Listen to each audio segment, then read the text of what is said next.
اللہ تبارک و تعالی نے قرآن مجید فرقان حمید میں ارشاد فرمایا کہ اگر کوئی آدمی اپنی بیوی کو تیسری طلاق بھی دے دے تو جب تک یہ عورت کسی اور بندے سے نکاح نہیں کرتی اس آدمی کے لیے یہ عورت حلال نہیں ہوگی۔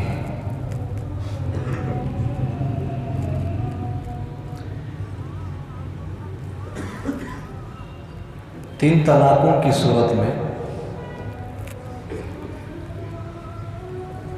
جب لوگوں کو یہ مسئلہ معلوم ہو جاتا ہے کہ حلالہ شرعی کے علاوہ اب کوئی اور راستہ نہیں ہے تو پھر وہ مروج حلالہ کے لیے تیار ہو جاتے ہیں اور وہ اس مروج حلالہ کو ہی شرعی حلالہ سمجھتے ہیں، حالانکہ شرعی حلالہ اور مروج حلالہ جو ہمارے معاشرے کے اندر مشہور ہو گیا ہے، ان دونوں کے مابین میں زمین و آسمان کا فرق ہے، اور لوگ اسی مروج حلالہ کو شرعی حلالہ سمجھتے ہیں، حالانکہ شرعی حلالہ تو جائز ہے لیکن مروج حلالہ کے لیے اللہ اور اس کے رسول کی لعنت ہے۔ تو سب سے پہلے ان دونوں کے مابین میں فرق کو سمجھنا ہے۔ یہ مسئلہ میں اس لیے واضح کر رہا ہو کہ ہمارے ہاں یہاں دفتر میں جتنے بھی مسائل آتے ہیں میں یہ سمجھتا ہوں کہ شاید ہر دوسرا مسئلہ طلاق کا ہے، ہر دوسرا مسئلہ طلاق کا ہے، اور بعض لوگ پھر طلاق دے جاتے ہیں، طلاق کے بعد ان کو پریشانی ہوتی ہے، پریشان ہوتے ہیں کہ اب ہم نے کرنا کیا ہے اور ہم کریں کیا۔ تو حلالہ شرعی اور مروج حلالہ ان دونوں کے مابین فرق کو سمجھو۔ حلالہ شرعی اس کو کہتے ہیں کہ ایک آدمی نے کسی عورت سے نکاح کر لیا، اب دونوں باہمی الفت محبت سے اتحاد اتفاق سے اپنی زندگی بسر کر رہے ہیں، ازدواجی تعلقات گزار رہے ہیں، لیکن ان دونوں کے مابین میں کوئی ایسی ناچاکی پیدا ہو گئی کہ صلح کے تمام کوششیں ناکام اور فیل ہو گئے۔ اب بات یہاں تک بڑھ گئی کہ ان دونوں کے مابین میں طلاق ہو گیا۔ اب جب طلاق ہو چکا ہے، اب یہ جو مطلقہ عورت ہے اس کی عدت گزر گئی، عدت گزرنے کے بعد جا کے کسی اور آدمی نے ان کی طرف نکاح کا پیغام بھیج دیا اور ان کے خاندان والوں نے رضامندی کا اظہار کر لیا، اس خاتون کا کسی دوسرے شخص کے ساتھ نکاح کر لیا۔ اب وہاں پر اتفاق اتحاد کے ساتھ زندگی گزار رہی ہے، لیکن اتفاقاً کوئی ایسی ناچاکی پیدا ہو گئی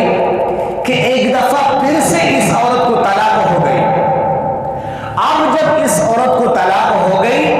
طلاق کے بعد عدت گزار دی، عدت کے بعد اب یہ پہلے شوہر کے لیے حلال ہو گئی، اس کو کہتے ہیں حلالہ شرعی۔ یا دوسری صورت اس کی یہ ہے کہ مثال کے طور پر ایک آدمی نے اپنی بیوی کو طلاق دے دیا، اب کچھ عرصہ کے بعد عدت گزر گئی، کسی دوسرے بندے نے ان کے ساتھ نکاح کر لیا، ان کے ساتھ نکاح کرنے کے بعد اب یہ خاوند فوت ہو گیا، تو اس کے فوت ہو جانے کے بعد جب انہوں نے 4 مہینے 10 دن اس کے فوت کے بعد عدت گزار دی، اب یہ پھر سے پہلے شوہر کے لیے حلال ہو سکتی ہے، اس کو کہتے ہیں حلالہ شرعی۔ حلالہ شرعی اب یہ شریعت میں جائز ہے، اس کے اوپر کوئی گناہ نہیں ہے، بلکہ ثواب کی امید کی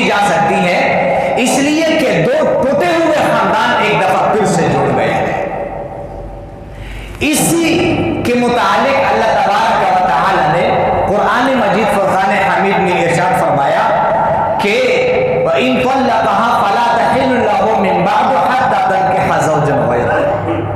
اور اس کے برعکس یہ جو مروجہ حلالہ ہے جو ہمارے معاشرے کے اندر مشہور ہو گیا ہے،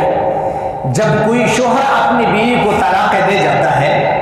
اب اس کے بعد وہ پریشان ہوتا ہے، بھئی یہ تو مجھ سے ایسا کام ہو گیا ہے جو مجھے نہیں کرنا چاہیے تھا.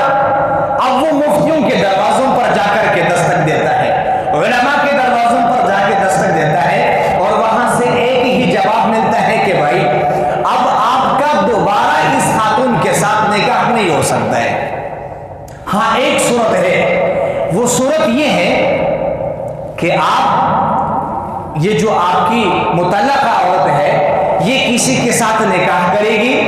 نکاح کے بعد وہ شوہر ان کو طلاق دے گا، اور طلاق کے بعد یہ عدت گزارے گی،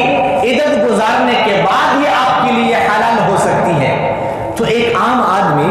اس جواب کو سن کر کے پریشان ہو جاتا ہے، وہ یہ سمجھتا ہے کہ یہ تو بہت لمبا پروسیس ہے اور اسے گزرنا تو بہت مشکل کام ہے. اب یہ آدمی بھی پریشان ہے اور خاندان والے بھی سارے پریشان ہیں. اب یہ سوچ کر کے بیٹھتے ہیں کہ بھئی ہم نے مسئلے کو تو جلدی حل کرنا ہے. اب وہ ایسے آدمی کو ڈھونڈنا شروع کر دیتے ہیں جو اس عورت کے ساتھ اس شرط پر نکاح کرے کہ نکاح کے فوراً بعد آپ طلاق دیں گے، اب طلاق کے بعد پھر وہ عورت ہمارے لیے حلال ہو جائے گی. جب ان لوگوں کو یہ مطلوبہ شخص مل جاتا ہے اور پھر یہ عورت ان کے نکاح میں دیتے ہیں، وہ آدمی ان کے ساتھ ہم بستری کر کے اور پھر اس عورت کو طلاق دے جاتا ہے، اور وہ لوگ اس عورت کو اپنے لیے حلال سمجھتے ہیں. اب انسان خود سوچے کہ حلالہ شرعی اور مروجہ حلالہ کے مابین کتنا بڑا فرق ہے، اور یہ جو مروجہ حلالہ ہے یہ کس قدر قبیح عمل ہے اور قابل نفرت عمل ہے اور کس درجے کی بے غیرتی کی بات ہے، اور ہمارا معاشرہ اس آگ میں جل چکا ہے. معاشرہ جل گیا کہ اس آگ میں یہ اتنا قابل نفرت عمل ہے کہ دونوں جہانوں کے سردار جس نے اس پر لعنت کی ہے، فرمایا کہ لعن اللہ المحلل والمحلل، جو حلالہ کرواتا ہی ہے جو کرنے والا ہے، ان دونوں کے اوپر اللہ کی لعنت ہے. وہ رحمت للعالمین پیغمبر جو طائف کے وادی میں پتھر کھا کر کے سر کے خون سے پاؤں مبارک کو لہلہان کر گئے، پہاڑوں کے فرشتے حاضر ہوئے، پانی کے فرشتے حاضر ہوئے اور عرض کر رہے ہیں آقا دو جہان صلی اللہ علیہ وسلم آپ ہمیں اجازت دے طائف کے ان پہاڑوں کو اٹھائے اور ان لوگوں کو کچل دے. فرمایا انما بعثت رحمتاً، ارے میں تو ان لوگوں کے لیے رحمت بن کر کے آیا ہوں، لان تان بدعاؤں کے لیے تو نہیں آیا ہوں. جو پتھر کھا کر کے بھاگتے بھاگتے بے ہوش ہو کر کے گرے ہیں وہ اس امت کے لیے رحمت کی دعائیں کر رہے ہیں، لیکن یہ اتنا قبیح عمل ہے، اتنا قابل نفرت عمل ہے، اتنا بے غیرتی کا عمل ہے جس کے لیے دونوں جہانوں کے سردار عقائد و جہان صلی اللہ علیہ وسلم لعنت فرما رہے ہیں، اور ہم نے اس کو جائز کر دیا. آرام سے طلاق بھی دے دی. اب معاشرے میں کسی ایسے بے غیرت کو تلاش کر رہے ہیں جو ان سے نکاح کر کے ہمارے لیے اس کو